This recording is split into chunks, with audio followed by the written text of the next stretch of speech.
Hello, my name is Cheryl Meyer, otherwise known as Cheryl M. Health Muse, and I am a health coach. I want to welcome you to my podcast, It Feels Good to Feel Good, Future-Proof Your Health. This is a weekly show that will share lifestyle changes that you can make to support your health yourself. Why do I want to share this information with you? 7 years ago, after being a business owner for 20 years, I woke up one morning in horrific pain where every bone and every joint in my body hurt. I went to the doctor, she ran lots of tests, and then she ran some more, and then she ran some more, and finally she called me and announced she was going to give me steroids, but there was absolutely nothing wrong with me and I should seek therapy. I knew something was wrong, I hurt. So she told me I would be on steroids for the rest of my life, and I refused that I was going to have a life of pain and pills. So why was I going to take steroids if there was nothing wrong with me? So I dug in and started researching, and I turned my business over to my staff. I found a functional doctor who confirmed that I had autoimmune disease by making a series of significant lifestyle changes that I could do for myself. 5 years later, I had returned to relative health. The best part is that I am now 70, and I feel better now than I did when I was 50. I no longer hurt, which is huge. I will always have autoimmune disease, but losing the pain has been amazing. I went back to school at 67 and became a health coach because I want to share everything that I learned with others. And I wrote a book called It Feels Good to Feel Good, Learn to Eliminate Toxins, Reduce Inflammation, and Feel Great Again, as the manual I wished that I had had when I got sick, and my book has won 13 awards. So whether you want to future-proof your health and grow old with dignity and grace without dementia and chronic pain and disease, which you don't need to get, or whether or not you already have a chronic condition like autoimmune disease or cancer or heart disease, and you want to learn about what things you can do to improve your long-term health, or whether you want to improve the health of your families and raise healthy children, because 53% of our children have a chronic condition, I look forward to sharing all this information with you. I will tell you, it truly does feel good to feel good, so let's get started. I look forward to having you join me here every week, and I want to give you hope that if you have chronic pain or chronic disease, you can make changes that will improve your health. And if you don't want to go there, you're going to be fine if you listen to the show and put these things into work. I want to give you information so that you can grow old and have a better tomorrow. So thank you for joining me. Let's get started.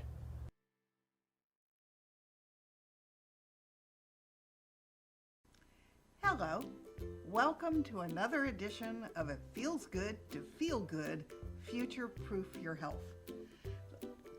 The last couple of podcasts that I've done have been about the health of our children. And so the last two talked all about how we need to be feeding our kids so that they aren't going to die of standard American diseases because they're eating the standard American diet. And then the last one, which I hope you will also watch, is about how kids have no idea where their food comes from anymore because we've gotten too removed from the farm. But this podcast is not going to be so much about food. It's going to be how we are now dealing with an indoor generation, and we need to get our kids outside. It's really critical that we get our kids outside and that they can find all kinds of activities to do with their friends in nature in the great outdoors. We're filming this ahead of when this podcast is actually going to run, and today is Earth Day.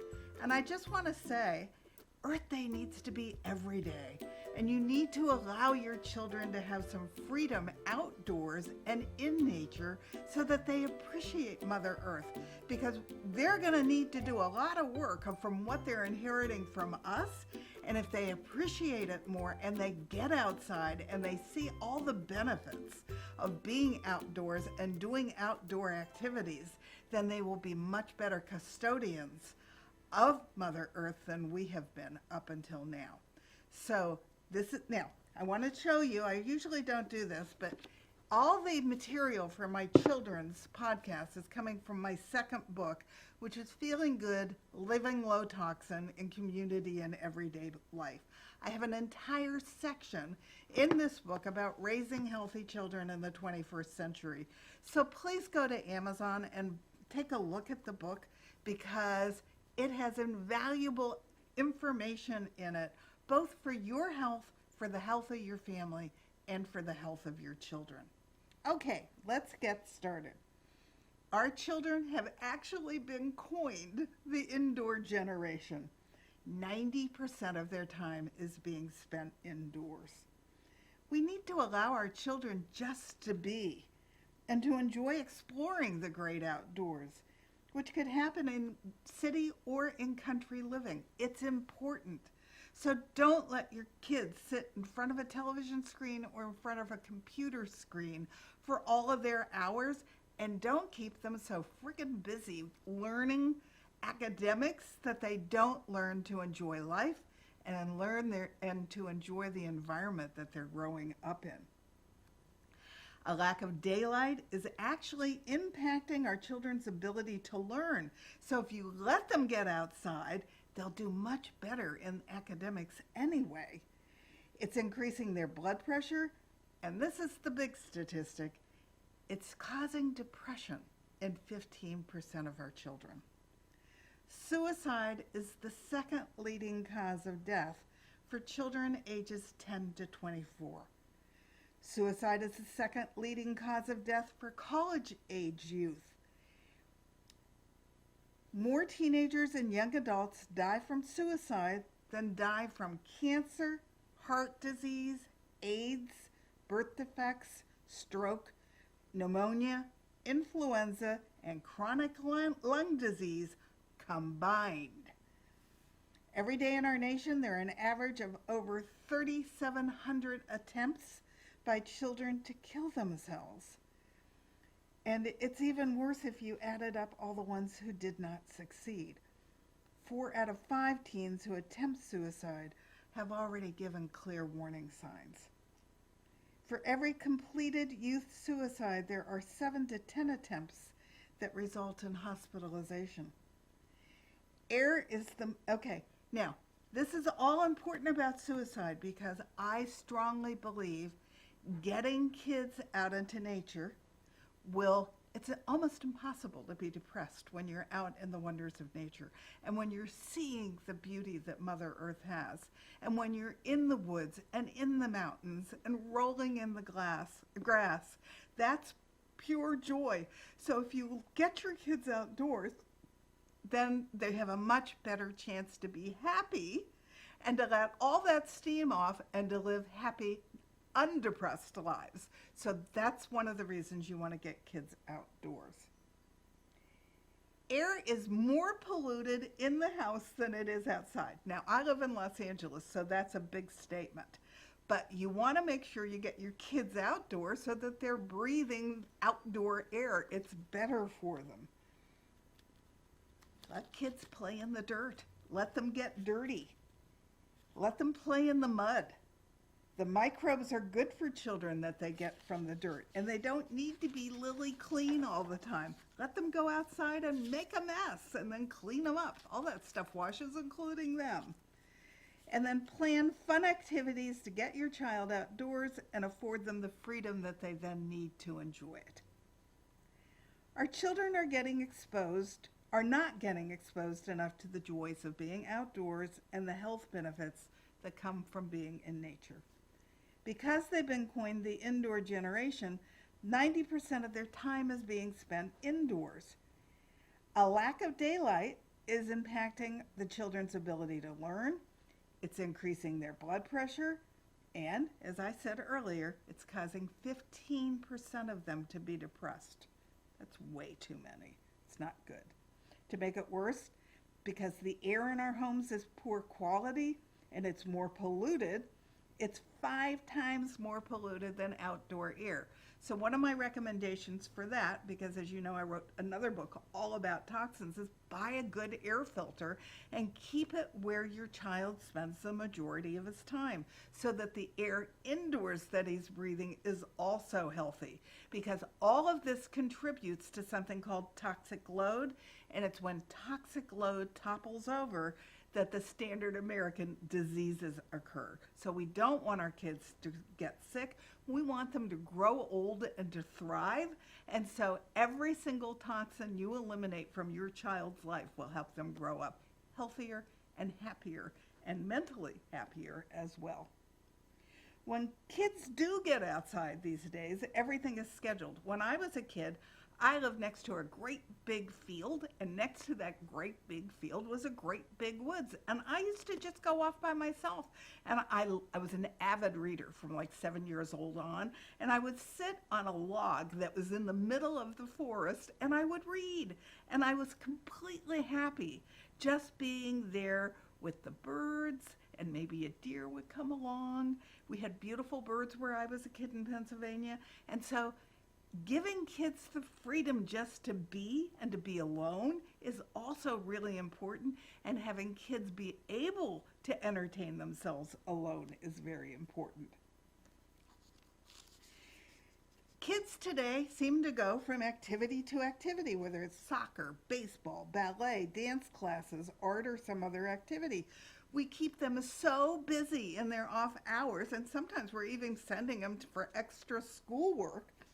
We don't allow them to just be and to explore the great outdoors, which could happen whether it was in a park, in a city, in the mountains close to where I live in Los Angeles, or if they were actually living in the country. They need to be able to go out and explore the great outdoors.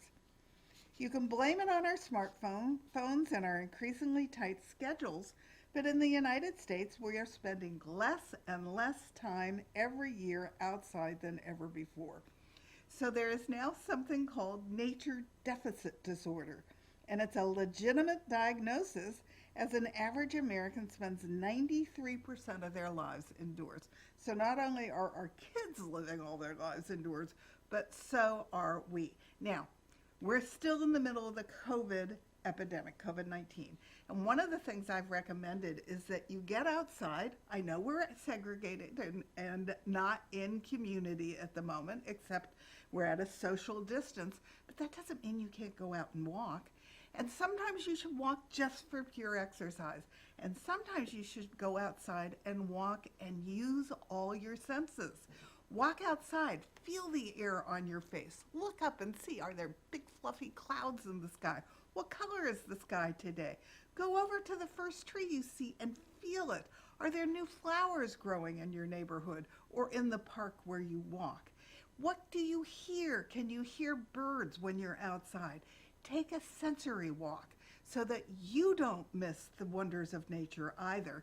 And if you take your kids with you to do that, they will start to do that when they're outside as well. Okay?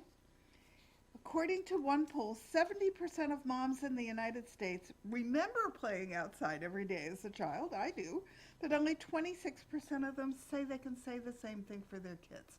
So I want to make you aware that this is important, and you need to get your kids outside. And remember, we're all very deficient now in vitamin D. And one of the reasons we're deficient in vitamin D is because we're not outside and we're not getting sunlight. So it's also good for your child's health to be outside in sunlight, because that also replenishes his vitamin D, which is a good thing. Other countries are placing a far greater priority on getting their children outdoors. So I want you to start thinking about how you're going to do it. And we're going to talk about all kinds of ways to do it today. Nature has so many gifts for our children. We need to be encouraging our children to explore these gifts. It could be as simple as letting them play on the equipment in the local park. Let your children play in the dirt. Let them get dirty. Let them play in the mud.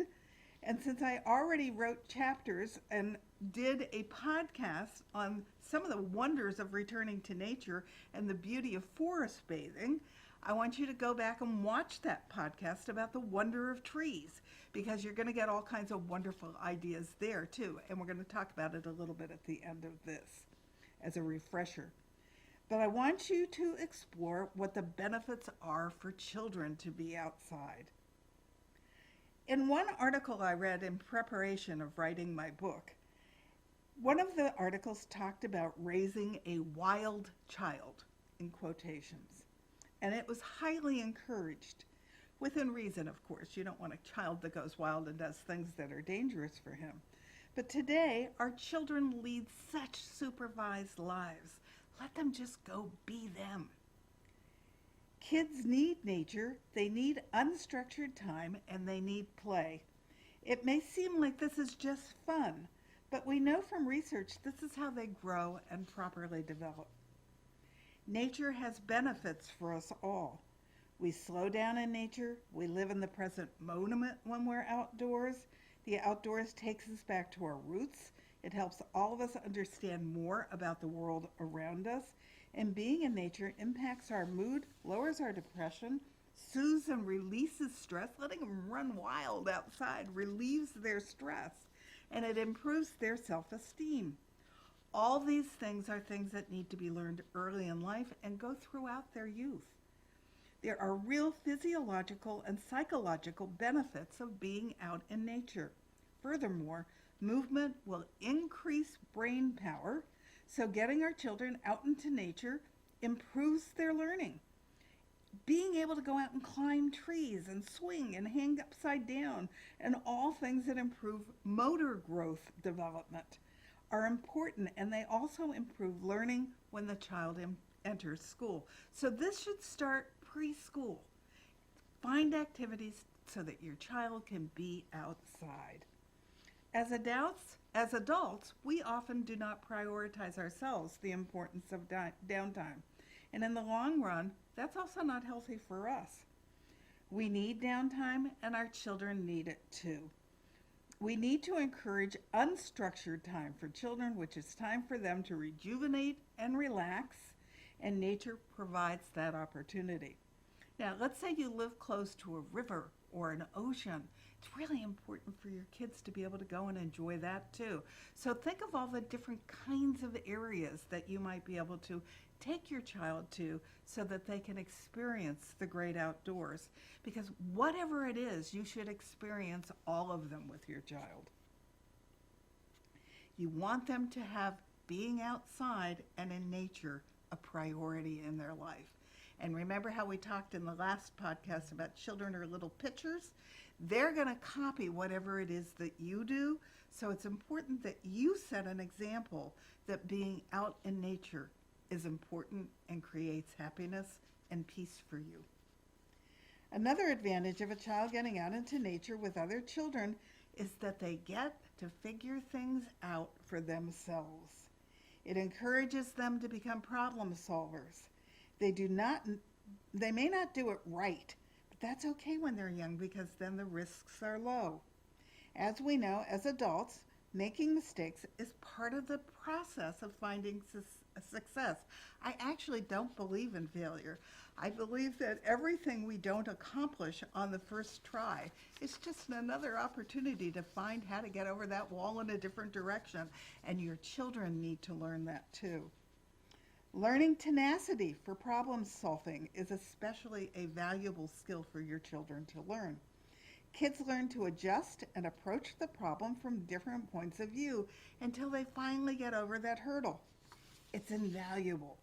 Kids learn limits when they're outdoors in nature. They're supposed to jump on and off things. They pick up branches and they whack things, especially little boys. I used to laugh when I had a little boy and a little girl come visit me because the little boys were always whacking things with something, and the little girls were always sort of sweetly walking around. Not always. Sometimes the little girls were just like the boys. But they need to do that. That's part of growing up. This is normal behavior. And there are limits that they learn as well. They shouldn't hurt themselves or others while they're whacking things with that branch. And it's only by whacking things with that branch that they learn that and that you get to teach them that. If kids are continuously supervised, they never get to learn these boundaries on their own. Kids need to learn self-regulation through trial and error. They will also learn self-confidence, that they can handle themselves. You cannot promote confidence without children taking risks. According to Eliza Pressman, PhD, they can learn so much more about being a competent adult by going through the obstacle course of being outdoors and wild play. Small children adapt to nature as well. Being outdoors fosters creativity for small children and also for larger children. They are naturally curious about their world, and there are so many wonders for them to explore outdoors. It doesn't have to be complicated, even if they just get to sit and play in the dirt. There I am playing in the dirt again, can bring moments of complete pleasure. Gathering leaves as a small child can bring a small child joy. Children who play outdoors have stronger bones because they're getting their vitamin D. And as a result, they also sleep better because they were outside. They become physically stronger because of outdoor movement. That sends blood to their brains and helps them to learn faster. A child that plays outside has their senses awakened to the sight of the birds and the butterflies and the smell of the flowers and the trees and the sounds of water rushing by in that stream close to your backyard or in leaves rustling. Importantly, they get a vital break from their intense indoor, often digitalized existence. Being in nature activates their senses. Your child can see, hear, smell, and touch outdoor environments, and this will increase their entire human experience. Encouraging an older child to leave his electronic screen, computers, games, phones, etc., and get into the great outdoors is going to take a creative approach because they've gotten used to being sedentary behind their screen or in front of a television. But if you do this with them, the child will have a wider perspective and grow more because he has spent time outdoors. So let's explore some ways that you can get kids outside. There's a website called Ranger Rick, run by the National Foundation of Wildlife. They have articles, magazines, and games, all that promote a better understanding of nature for your child. And they have a magazine and a book club, all geared to your child's enjoyment of nature. Ranger Rick has suggestions for the outdoors so that you too can get into nature with your child.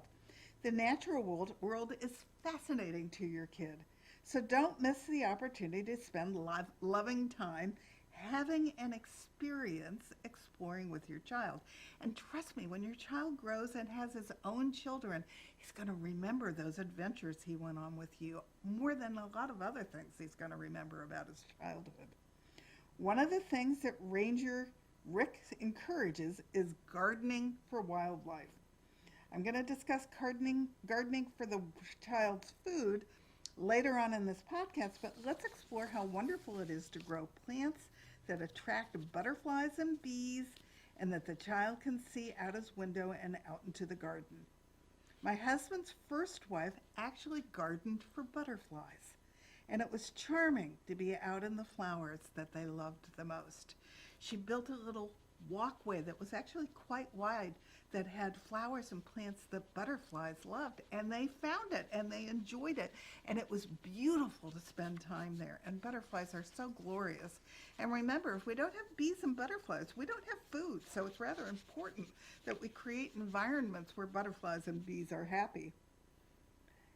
The American Academy of Pediatrics and the Center for Disease Control agree 1 hour of free play and moderate activity daily is a prescription for lasting health for your child.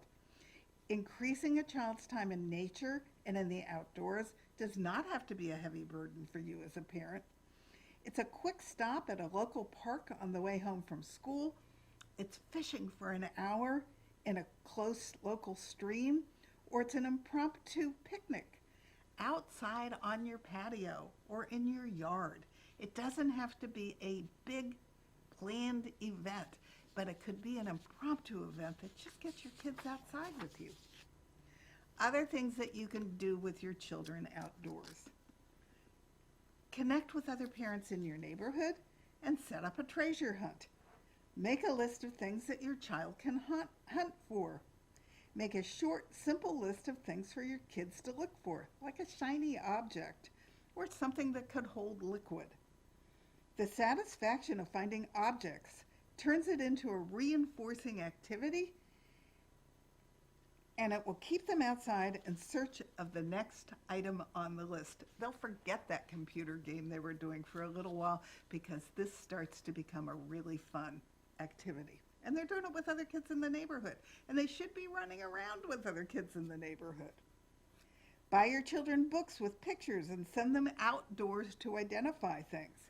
When I was a kid, I had a tree finder book that I dearly loved, and it would show you what the shape of the leaf was, so you would go to that shape, and then it would tell you the next tip in order till you drilled down and you actually discovered what the tree was that you were looking at.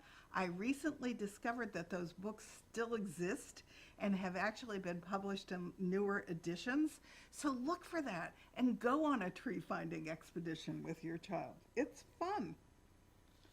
You could do something similar with identifying birds, bugs, leaves, trees, and flowers from your local area.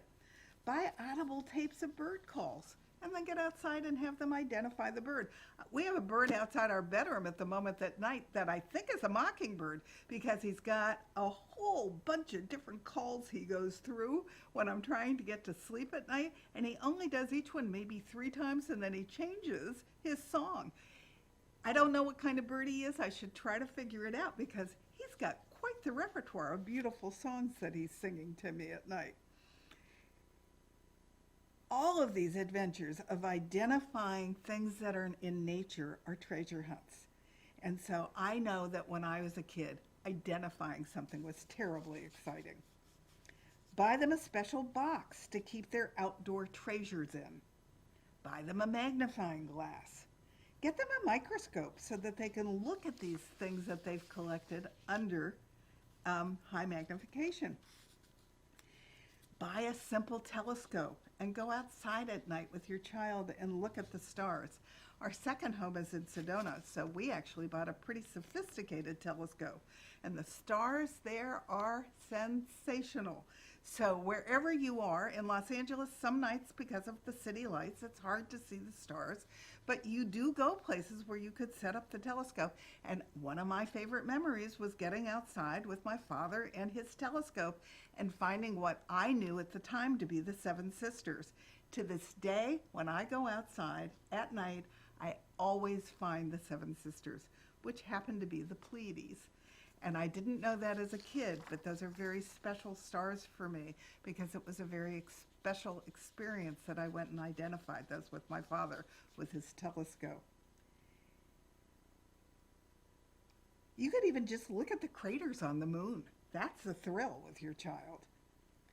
Buy your child a small shovel so that he can dig in the dirt. Buy them gloves and a garden trowel. Let them play in the dirt, and even better, let them make a mess. It's all pure delight for your child. Take your child to local parks, especially if they have outdoor performances, plays, music, puppet shows. They're all magical for a child. I know in Los Angeles there's actually a puppet theater that you can take your child to, but check out Google.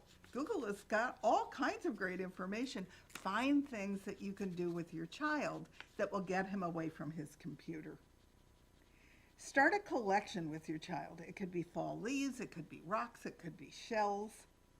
Make sure you're in a public park where you can actually are allowed to take things that you're gathering. And these things are great things to put into your treasure box. So call your city and see if you find a pretty rock. Are you allowed to pick it up? Here in my town of Monrovia, they're actually painting rocks and leaving them all over town for people to find to bring them a little touch of joy. And it's been on our local Los Angeles news stations, and it's been written up in the Washington Post. that these rocks are bringing joy to people and they're ending up all over the country. And they're just rocks that people have found that they're painting. But that, I will admit, they're pretty good artists painting these rocks, but they're darling. So start that with your kids. Start collecting rocks with the other kids in the neighborhood and then have painting projects, and then have them go back and leave them places where people could find them and where people are allowed to pick them up and take them home.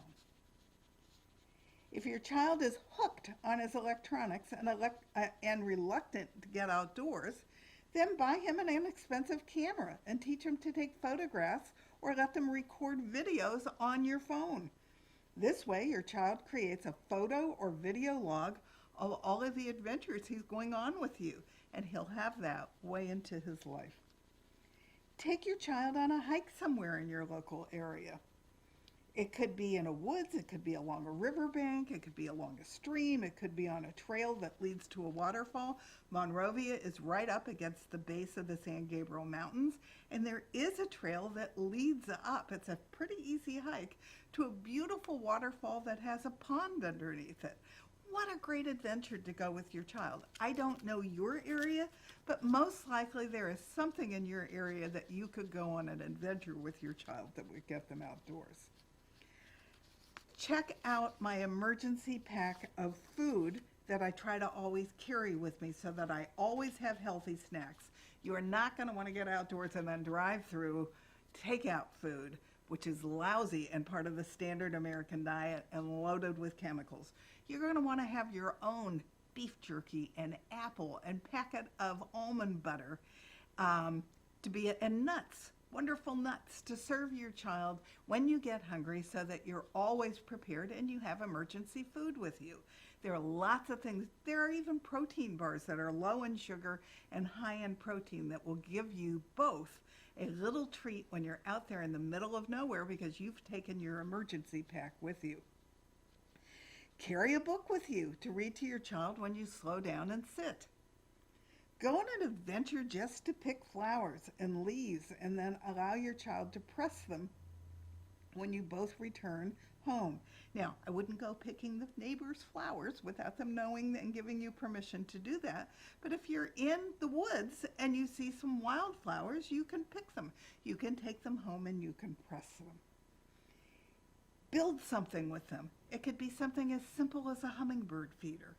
And have your child make the hummingbird fluid and put it in there. And then sit with them and enjoy the hummingbirds that come. Even in Los Angeles, we get glorious hummingbirds. And in Sedona is one of the capitals for hummingbirds. They have, I don't know how many different kinds of hummingbirds there, but we did buy at the end of the season last year a very artistic, beautiful hummingbird feeder, and I'm looking forward to going back to Sedona this summer so that we can fill it up and I can enjoy watching all the hummingbirds come right out of my kitchen window. Create a fire in a fire pit and cook your food on it and then have a picnic. That is something easy that you can do if you live close to a beach. So think of all the different things that are in your neighborhood that you can do with your child. Walk the dog together. That's an easy thing to do. It's important to get outside and enjoy it together, or send them off with their friends to enjoy the great outdoors. Form an outdoor club with your friends, neighbors, and family, and then plan an outdoor activity once a month. Put it on your calendar so that it happens every month.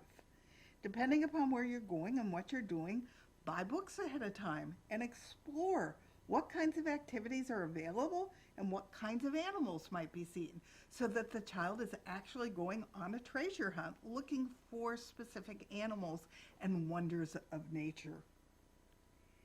Do this in preparation with your neighbors and the other people in the club so that everybody gets to add in things that they would like to find and do. But altogether, it's a fun excursion and it's an adventure that the neighborhood takes together. Getting teens outdoors with you is likely going to be a little bit more of a challenge because kids don't always like to keep doing things with their parents when they grow older. So you need to limit the amount of time that teenagers have in front of a screen, whether it's the television or the computer screen, and then get them outdoors, even if it's just with other kids, to enjoy outdoor activities. No doubt, spending more time reading and doing homework increases achievement in school, but time spent in the outdoors increases social conditioning, which is also very important for the child. Now, this is a whole list of activities that you might be able to get your older child outdoors to do. Number one is kite flying. I was never good at getting the kite up in the air, but if my dad got the kite up in the air, it was a real thrill to be flying the kite. Biking. Your child, if you can afford it, or if you can't, buy a used bike. But get your child and take him on a cycling excursion. Include his buddies. The exercise is good for all of you. Hiking. We already know that your child and his buddies would love to go hiking. It could be a daytime excursion or it could be overnight, depending upon where you live. Hiking into a wilderness area and enjoying it all it has to offer is important about getting your child excited about living an outdoor life. Choose your area and read up on it before you go, and then hike in and fish or learn all about the ecological things in the area. The more you know, the more you could make it very interesting for your child and his friends. Stargazing, again, you can do that in your backyard, or you can take your telescope to a park and enjoy stargazing. Take a river trip.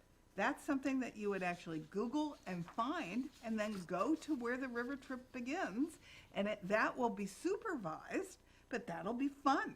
I used to go on rafting trips as a child down California rivers. It's a hoot. Go outside and play dodgeball. Now, I never played dodgeball as a kid, but if you have never seen people play dodgeball, rent the movie because it's a riot. And you want to get outside and you want kids to have a ball, literally a wonderful time. Don't forget, you need the appropriate equipment and the right type of ball. Buy a Frisbee. Once you have a Frisbee, head for the park with your child. This is fun to do with your child or with a group of your child's friends. Now, something that was very popular when I was a child, way back at the beginning of time, was we got hula hoops. They were actually created and came out when I was a kid, and we used to have hula hoop contests. It's incredibly great exercise for your child, so get them outside. If you have 2 children, you can have contests of who can go the longest, and it's a hoot. So have it be an experience they'll remember. Go outside and walk. We've already talked about that. It's important that you sit with your child and you have the conversation, because I want you to find the right activities that are outdoors for your child. Final thoughts.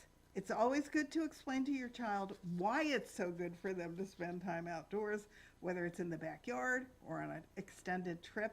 I know I always enjoy things when I understand the why, and children do as well. There are so many benefits to getting outside, off your duff, and heading outdoors. So let's talk about those. Being outdoors clears your head and also clears your soul.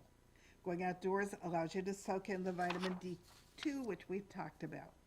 Grabbing a little bit of nature in the outdoors, you can do. It can be in the wild, it could be in a park, it could be a walk in your neighborhood, it could be relaxing in your backyard. It could be as simple as having your child look out the window on a beautiful day and watch the squirrels. I have 2 darling squirrels that romp in my backyard. I get a big kick out of watching them play.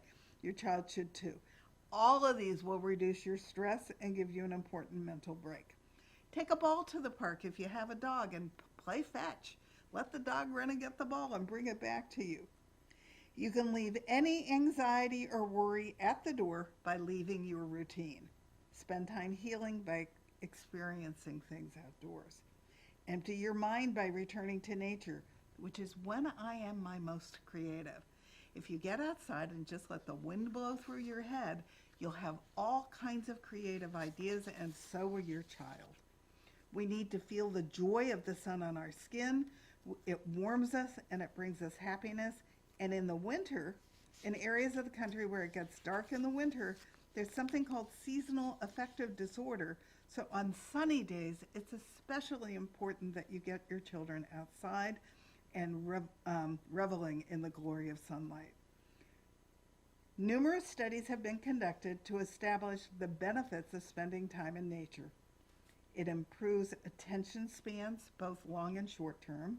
It increases levels of serotonin, which is your feel-good neurotransmitter, and serotonin is made both in your gut and in your brain.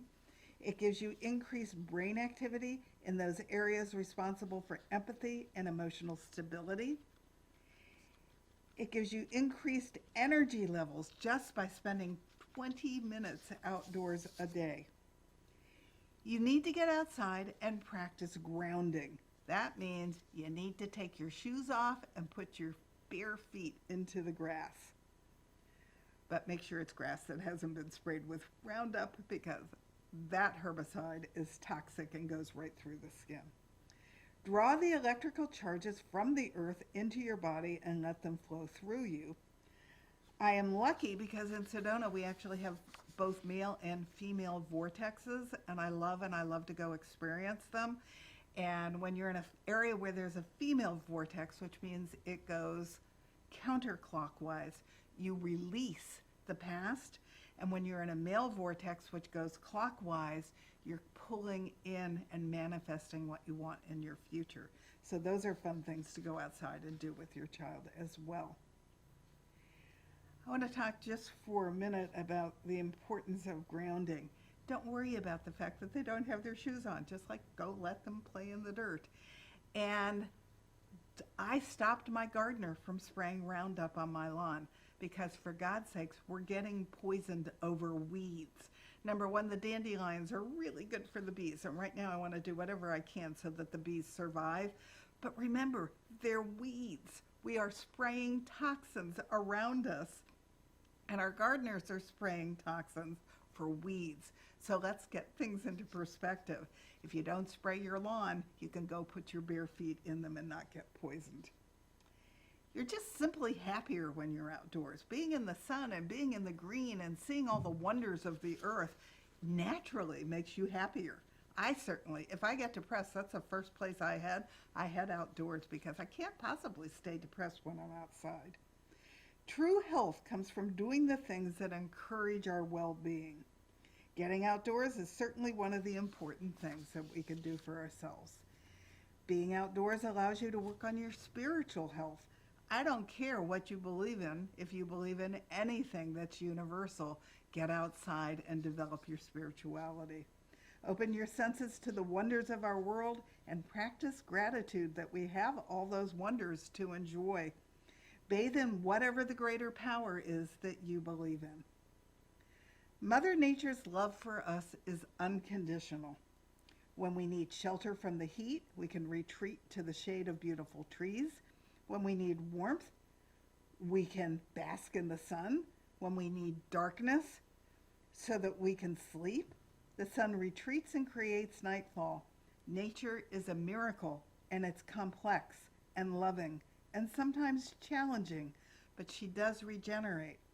So by getting your child outdoors, he will have a much greater appreciation for Mother Earth, and he will treat her with more respect.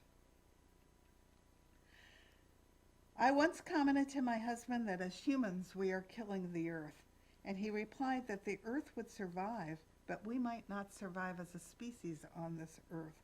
We need to protect it and do what we can to save ourselves.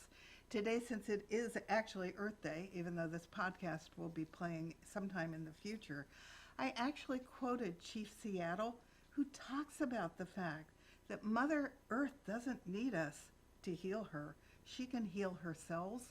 The problem is we don't recognize that she can also heal us, which is why it's so important that we stop making her sick. Eat in a way that connects you to nature. Real food heals. So eat foods from a farm as close to you as possible so that you get maximum nutrition from the plant, eat in season, and enjoy all the colors of the rainbow. We already talked about gardening in the last one, so now I want to talk about forest bathing. Forest bathing comes to us from Japan, where studies have been conducted about the benefits of going deep into the forest.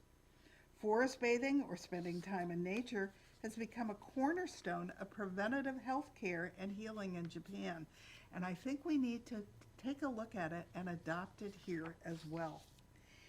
Forest bathing is part of the Tao philosophy and other Eastern approaches to health, which means it's an ancient philosophy and it's very wise.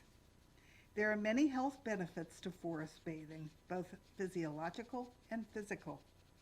Research shows us that forest bathing positively creates calming neuropsychological effects through changes in the nervous system, reducing the stress hormone cortisol and boosting the immune system. Since I have autoimmune disease, I have a hard time sometimes keeping my cortisol at the proper level. So I'm really looking forward to going to Sedona this summer, and I'm going to take the entire month of July off just to replenish my soul, to get outside into nature, and to replenish my cortisol. Listen to your body and follow what it's telling you it needs. I know my body needs some downtime, so I'm going to give it to it very soon. Trees shower themselves in antimicrobial, antifungal, antibacterial compounds called photosides, explains Ben Page, the founder of the Shinrin Yoku LA. This is how trees actually combat disease. But when people breathe in these chemicals, our bodies respond by increasing the number and activity of a type of white blood cell called natural killer cells, or NK. These work to thwart cancer. So the trees are emitting these chemicals because they're good for them. And if you listen to my The Wonder of Trees podcast, you'll know that mother trees let them out and emit these chemicals to protect her children all around her, and she communicates to them through the fungi at the tips of her roots. So, but it's also letting go of these little NK cells that are thwarting cancer in our bodies. So find a woods, get deep, get quiet, go in, sit down, and just spend time there. Smell the forest. All kinds of herbs grow in forests, and they smell heavenly. So go and enjoy all the gifts that the forest has to give us. One day in the forest will enhance our natural killer cells for up to 7 days. In 2 or 3 days, the effects can last for 30 days. Chemicals called terpenes are released by some plants. Terpenes come from leaves, pine needles, tree trunks, thick bark, and are also released from bushes, herbs, shrubs, mushrooms, mosses, and ferns, and they enter our body both through our skin and through our lungs. They too are anti-inflammatory, anti-tumorigenic, and neuroprotective, and they are also anti-cancer chemicals. So if you have had a problem with cancer and you're in remission, get into the forest and just go enjoy nature's gift to heal your body and breathe in the smells of the forest. Other benefits of forest bathing include they boost your immune system, it reduces your blood pressure, it reduces your stress, it improves your mood, it reduces your anger, it reduces your anxiety, it fights cancer cells, it increases your ability to focus, even in children with ADHD. It gives you accelerated recovery from surgery or illness. It increases your energy level. It improves your sleep. It gives you deeper and clearer intuition. It increases the flow of energy all around your body, your astral force. It increases your capability to communicate with the land and with the species that are on the land, and it gives you a greater appreciation for them. It increases the flow of eros, which is your life force. It deepens friendships of people that you go into nature with. But you don't have to be talking, and for goodness sakes, leave your electronics at home. Get into nature without the electronics, and you don't have to talk to your friends the entire time you're there. Actually declare moments of silence so that you do experience some alone time in nature. It increases your happiness, it improves your mood, and it's an excellent antidote for depression, as I commented at the beginning of me talking. It reduces your cortisol, which is your stress hormone. It protects against type 2 diabetes. It improves your self-esteem and confidence. It increases your passion for life, and it improves your connection with nature and with Mother Earth. There's a couple more that I want to point out themselves. Better sleep. I'm going to do an entire podcast on sleeping. There was a study that came out last year at UC Berkeley that concluded that 7 hours of quality continuous sleep is as important for your health as eating all the rainbow and eating all those fresh fruits and vegetables and cooking your meals. Sleep is as important as that. It's also as important as keeping your stress reduced so that it's not causing havoc on every organ in your body.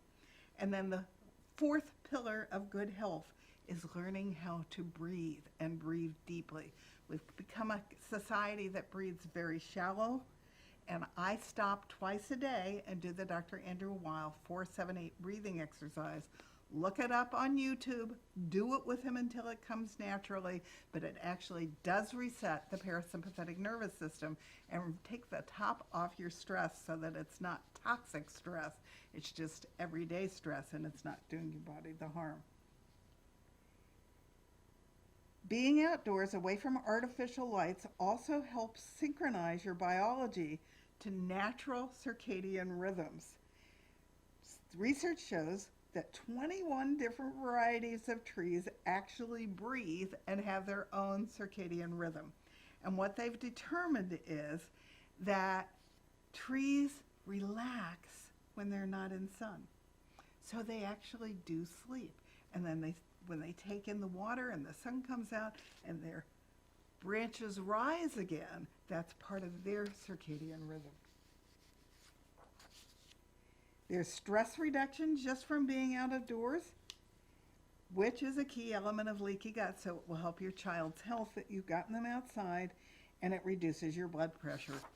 So all the way around, it's really good. Now, when I listen to people talk about depression, and sometimes it is a chemical imbalance, and I'm not saying that it's not. Sometimes you need to work with a therapist so that you can find out what the root cause of your depression is. Sometimes it is a chemical imbalance, at which point you would want to work with a psychiatrist. But sometimes you just need to eat the right food and increase your serotonin, your GABA, and your dopamine. Because if you're eating a lot of processed and fast food, all of those feel-good hormones are turned off in your brain. And all of those chemicals in that food are causing you to be low and to have low mood and to be depressed. So if I'm at all blue, I have a conversation with myself every morning in the mirror. You've heard me talk about that. I ask myself every morning, how do you feel today? And then I get quiet and I go deep and I let my body answer, because I've discovered my body is unbelievably smart. So if my body says, hey, I'm a little low today, then I go eat more fruits and vegetables, especially green ones, because I know the next day I'm going to be right back to my happy self and I'm going to be living my life of joy again. So what you eat and what you feed your children also helps determine their mood. Make going into nature a half an hour at least a priority every week. It will clear their busy mind. It will leave your goals and expectations behind you as you step on your path for your walk. I already told you you're not taking your electronics with you, so they're not there and they're of no good, so that you can actually bathe and enjoy your experience. You're going to get outside and you're going to breathe, and I want you to breathe deep. A second exercise I use constantly is called the perfect breath, which is 5.5 seconds in and 5.5 seconds out. And you do that for 3 minutes and you'll feel your entire body relax. It's a wonderful breathing exercise. So when you get outside, it's not 5.5 fast, it's a slow 1, 2, 3, 4, 5 in, 1, 2, 3, 4, 5 out. It's the 5.5 perfect breath. And do that when you're outdoors so that you breathe in all the beautiful fragrances that the forest is offering you, or that the outdoors is offering you. Right now, I'm even getting them from all the incredible flowers in my neighborhood, many of which are from the lemon trees that are all in bloom at the moment. But don't miss any of it, because nature is marvelous, and you want to get outside and you want to feel it, see it, and touch it. Be present in the experience. We're so busy all the time. Things are flitting past us so quick we're not even stopping to think about them. So make sure that you ground yourself in your present and that you're not missing any of it. Practice a sound bathing exercise, or your attention is 100% on the sounds in the area that you're in, whether it's a walk in your neighborhood, a forest, or an urban park. Let the sounds flow over and through you. And use all your senses as you, quote unquote, forest bathe. Hear the sounds, smell the natural scents, see the beauty, touch the textures, feel the feeling of hot and cold on your skin, the coolness of the air, the warmth of the sun, and breathe in that glorious, clean air. And then make sure you enjoy the walk. Stop to enjoy the beauty everywhere you go. Meander. You don't have to walk fast. Smell the roses. If you go with friends, as I commented, agree to be silent, at least until the end of your walk. I strongly recommend you hug a tree, and when you get quiet, you ask that tree if it has any advice for you. Now I'm going to tell you a silly story about me. I was out at Mago, which is a 150-acre reserve by the Tao Society that we take yoga classes with. And the master who was touring me through the grounds told me to go to a very ancient tree and to hug it. And when I got quiet and it felt like the time was right, I was supposed to ask it, did it have any advice for me? I had just finished writing my second book and I was exhausted. So when I got tired, when I stopped and I hugged the tree and I asked my question, I asked it what I should be doing to get my health back, because I had been working around the clock to finish my book. And all of a sudden an eye opened up, and it looked like the eye of a giant elephant. And then it snapped shut again, and I sort of stood back, and then I went in and I hugged it again, and then two eyes opened, and they looked like little eyes of little elephants. And the tree laughed at me and said, you know exactly what to do to come back to health. So I suggest you do it. And I wrote a blog about it, and it's on my website, which is CherylMHealthMuse.com. And I recommend you read it, but I also want you to hug a tree and get quiet and listen to what it has to tell you, and teach your children to do that. It's not nearly as silly as it sounds, and you might discover it has tremendous wisdom to share with you. Don't stay on the perimeter of the forest. The benefits are where the chemicals are dense, which means you have to get where the forest is dense. So get into the forest and relax and bathe in these amazing chemicals. And if it's rained, these chemicals will even be stronger and even have greater benefits. So stop and enjoy the simplicity of little things, the beauty of a leaf, a sensational wildflower, the height of a mother tree in the area, smell the air, enjoy the fragrance, and relax and make it time for you. Feel the dirt beneath your feet and ground to the earth. Try a rainbow walk. Now this is fun, where you look for objects that are in red, orange, yellow, green, blue, and purple, and of course white and black. Take pictures of examples of each color that you find in the forest with your child. Let your child have the camera and take the pictures. And remember that forest bathing is all about non-doing and the art of being. Take deep breaths right into the abdomen, extending the air to twice the length of the inhalation, and that sends a message to your body that it can relax, and it will allow you to enjoy the experience and the complexity of the world that you're in. Forest bathing can be done as a solo activity, it can be done as a group activity, it can be guided, or it can be independent. It can spark creativity, or it can solve problems. It can promote well-being, And don't forget, the impact of having live plants in your office and your living space are also benefits from simply being surrounded by plants and enjoying what nature has to offer to us. So that's my whole podcast for today about getting your children outdoors. I would love for you to plan activities on a regular basis to get your children outdoors. Try to do something for an hour every weekend with your child.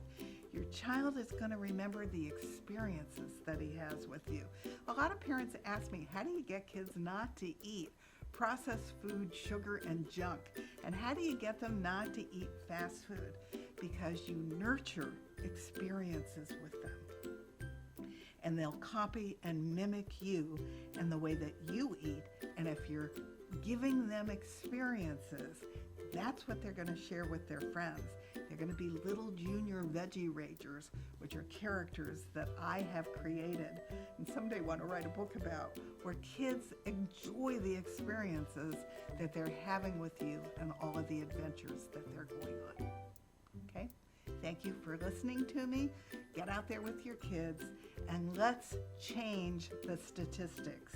There's no reason that 53% of our children need to be sick and dying of standard American diseases. Let's make them glad to be in green lifestyles. That's the way we want to raise our children. Thank you.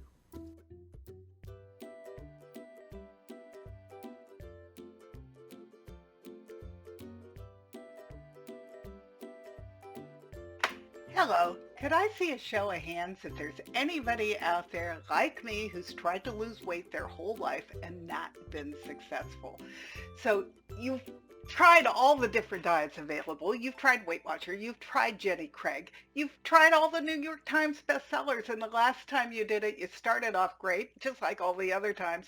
And you started losing weight, and then all of a sudden you fell off the horse. And before you know it, you're eating fast food and processed food again with all that sugar, and you don't even know why. And in the end, you've gained more weight than where you started out. So you now are beating yourself up that you just don't have the willpower to win. If that's you, I want to address the elephant in the room, because 9 years ago I got autoimmune disease and started researching because I didn't want the pain that came with the autoimmune disease, and the added benefit was I lost the weight along the way. So let me tell you what happens. Big Food doesn't want you to win. They've rigged the system. They've put so many chemicals into fast food and processed food that they light up the brain like a pinball machine. It's the same part of the brain that goes off for cocaine and heroin, and you feel great when you eat that food, but it's not making you feel good, and you're starving your body for nutrition because it's loaded with empty calories, so you're getting fat eating that food, and it's not giving your body what you need. And it's turning off all your own feel-good hormones of serotonin and dopamine and even your insulin, which keeps your moods even. But worse than that, there's two little hormones here at the back of your neck called ghrelin and leptin, and they don't work, and they regulate your appetite because all those chemicals have subdued them, so you don't even know when you're full. So what did I learn to do instead? I'm eating the GLAD diet, loaded with all the phytonutrients that my body needs to be healthy and to thrive and to boost my immune system and to ditch the pain. And along the way of eating all this live food, I lost 60 pounds without dieting.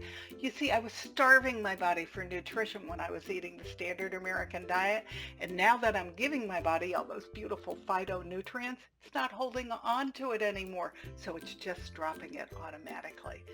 So don't eat the standard American diet. I don't want you to get a standard American disease, and I certainly don't want you to die the standard American death.